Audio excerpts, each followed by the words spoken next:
ইসলাম কারো বাপদাদার কথায় চলে না। মন গড়া ইসলাম কখনো চলতে পারে না। ইসলাম চলে কোরআন হাদিসের আইন অনুযায়ী।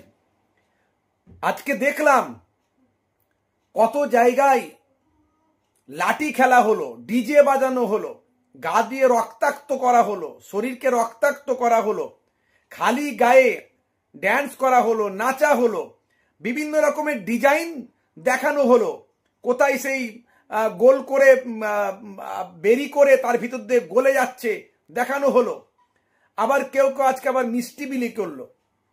আবার আজকে অনেকে নাকি আবার শুভেচ্ছা বিনিময় করলো যে মহরমের শুভেচ্ছা, বুঝতে পারছেন।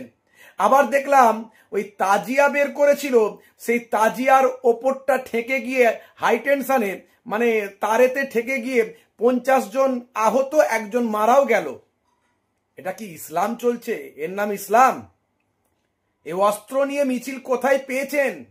কোথায় লেখা আছে? ইসলামে কোথাও লেখা আছে?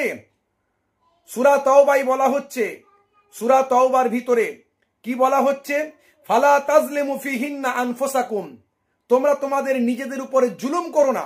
এই যে রক্তাক্ত করছে, জুলুম করছে। কোরআন মাজিদে অন্য জায়গায় আল্লাহ রাব্বুল আলামিন বলছেন, লা তুলকু বিআইদিকুম ইলা তাহলুকাত, তোমরা তোমাদের জীবনকে ধ্বংসের দিকে এগিয়ে দিও না। শুধু তাই নয়, বুখারী শরীফের 1297 নাম্বার হাদিস, আল্লাহর নবী বলছেন, লাইসা মিন্না জরাবাল খুদুদ ওয়া শাক্কাল জুয়ুব ওয়া দাআ বিদাওয়াল জাহিলিয়া।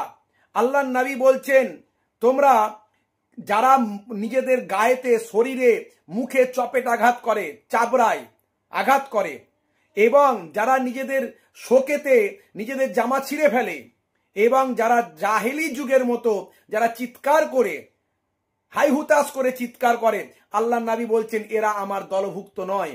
তো কোরআন হাদিস অনুযায়ী চলবে ইসলাম। কোথায় পেলেন এসব?